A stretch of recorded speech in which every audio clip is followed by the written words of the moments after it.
सिंधुदुर्ग जिल्ह्यामध्ये ज्या लक्षवेधी लढती होत आहेत त्यामध्ये कोलगाव जिल्हा परिषद मतदारसंघात एक लक्षवेधी लढत होते। भाजपचे महेश सारंग जे जिल्हा बँकेचे संचालक आहेत ते मैदानात उतरले आहेत, मात्र त्यांच्या विरोधात त्यांचेच एकेकाचे कट्टर विरोधक असले आणि ज्यांनी भाजपमध्ये 2 महिन्यापूर्वी प्रवेश केलेला ते मायकल डिसोजा आहेत, त्यांच्या विरुद्ध मैदानात आहेत आणि ही काटेकी लढत मानली जाते। महेश सारंग ह्या प्रचारामध्ये जोरदार त्यांनी डोर टू डोर प्रचारात भर दिलेला आहे। कोलगाव पूर्ण मतदारसंघ पिंजून काढला। आपल्यासोबत महेश सारंग आहेत। लक्षवेधी लढत आहे आणि तुमचेच बंडखोर जे होते एकेकाळचे ते तुमच्या भाजपमध्ये आले आणि आता त्यांनी बंडखोरी केली आहे भाजपमधून। कसं बघताय लढतीकडे?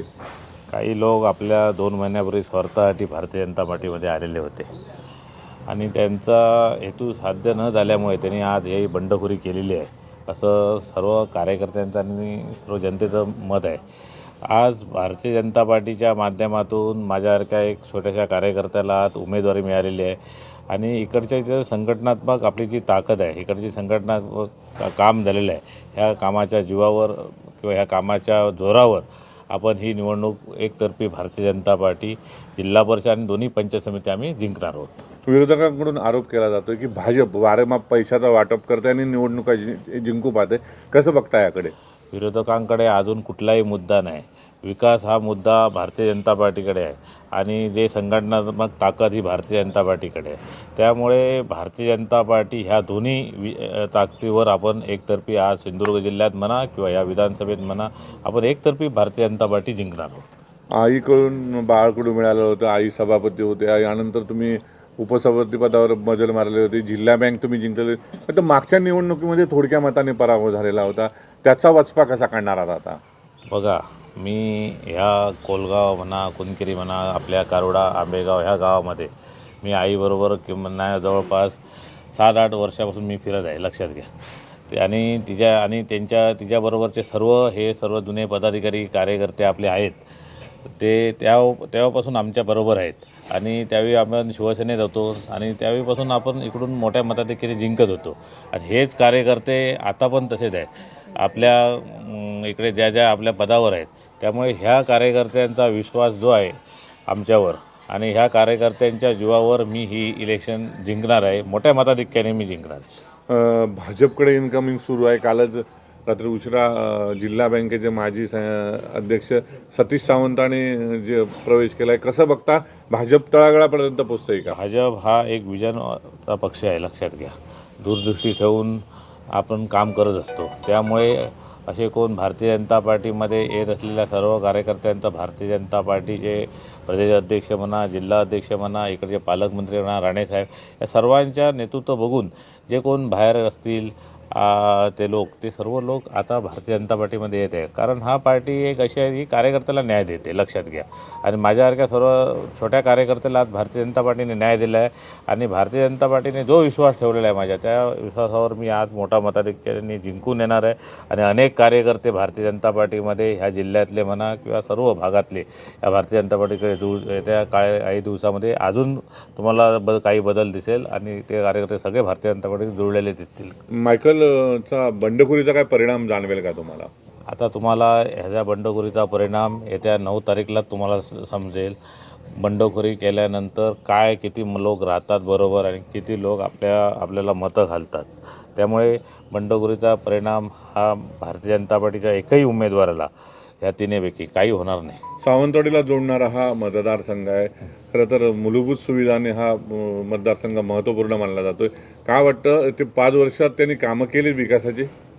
आता हे बघा, आपण ज्यावेळी एकत्र निवडून आल्यानंतर आपण इकडच्या जो शेतकऱ्यांसाठी जो काही प्रश्न असतात, काही महिलांसाठी जे निधी असतो, स्वनिधी असतो जिल्हा परिषदचा, हा ज्यावेळी लोकांपर्यंत पोचवायचा असतो त्यावेळी 5 वर्षात जर आपण कुठेच जर दिसलो नाही लोकांना, मग आता फिरून अपक्ष राहून अपक्षावर काय लोकांनी विश्वास ठेवायचा, हा एक मोठा प्रश्न इकडच्या सर्व कार्यकर्त्यांचा किंवा इकडच्या त्या जनतेचा विषय आहे. आम्ही जिकडे जिकडे प्रचाराला जातो त्यावेळी माझा पराभव 57 मतांनी झाला, तरी पण मी लोकांमध्ये राहिलो, लोकांमध्ये काम केलं. माझे जे आज जाहीरनामा आहे, माझे जे संकल्पपत्र आज मी काढलेलं आहे, ते संकल्पपत्र मी 8 वर्षापासून जे काही कामं केलेली आहे, ही कामं आज मी लोकांसमोर मांडलेली आहे. त्यांचं एक पत्रक आहे, ते पत्रक पण तुम्हाला वाचा तुम्ही. त्यामुळे त्या पत्रकावर असे आरोप करणं, हे करणं, हा एक भाग त्यांचा आहे नेहमीप्रमाणे. पण जे भारतीय जनता पार्टीचे जे संकल्पपत्र आहे, ते संकल्पपत्र संपूर्ण मोदी साहेबांपासून जे आपल्या फडणवीस साहेबांपासून ते पालकमंत्र्यांपर्यंत जे आपल्याला ह्या जिल्हा परिषदमध्ये जो फायदा झालेला आहे लोकांना, हे आम्ही लोकांपर्यंत मांडण्याचा प्रयत्न केलेला आहे. आणि त्यात एका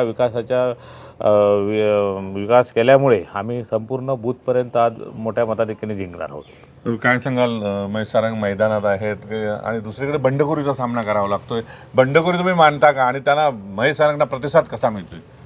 महेश सारंगना प्रतिसाद या मतदारसंघात कायमच चांगला राहिलेला आहे आणि बंडखोरीचा काही विषयच नाही. आम्ही जे कार्यकर्ते आहोत ते महेश सारंगचा मागचा पराभव झाला, तो पराभव झाला त्याला कारणही तशीच होती. कारण भारतीय जनता पक्षामध्ये आम्हाला येऊनच 15 दिवस झालेले. 15 दिवसामध्ये घराघरात निशाणी पोचून मतदान करून घेणं आणि तेवढं पण सोपं नाही. तरी अल्पशा मतांनी त्यांचा पराभव झालेला. आता तर 8 वर्षात महेश सारंगांनी चांगलं या मतदारसंघात काम केलेलं आहे. त्यामुळे आम्ही कार्यकर्ते सर्व त्यांचा चांगल्या पद्धतीने प्रचार करून त्यांना चांगले मताधिक्य देऊन विजय त्यांचा निश्चित करून देणारच. पराभवाचा बदला घेणार? बदलाचा काही विषय नाही. ज्या ठिकाणी आपण काम करतो तिथं चांगल्या पद्धतीनं किंवा तळमळीनं काम केलं पाहिजे.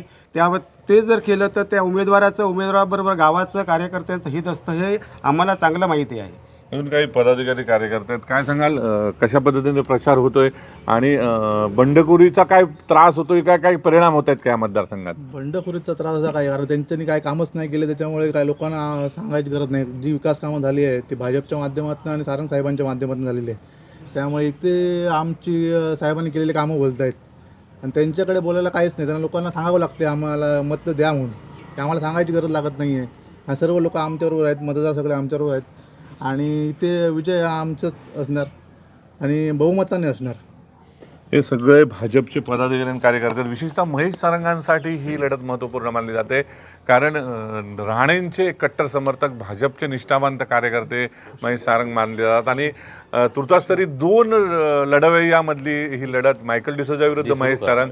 मागच्या निवडणुकीत 57 मतांनी झालेला पराभव, या सगळ्यांची गोष्ट डोळ्यासमोर ठेवून महेश सारंग यांनी जोरदार प्रचारात आघाडी घेत कमाल केली. महेश सारंग कशा पद्धतीने बाजी मारतात हे पाहणं औत्सुक्याचं ठरणार आहे. भरत केसरकर, न्यूज 18 मराठी, सिंधुदुर्ग, कोलगाव.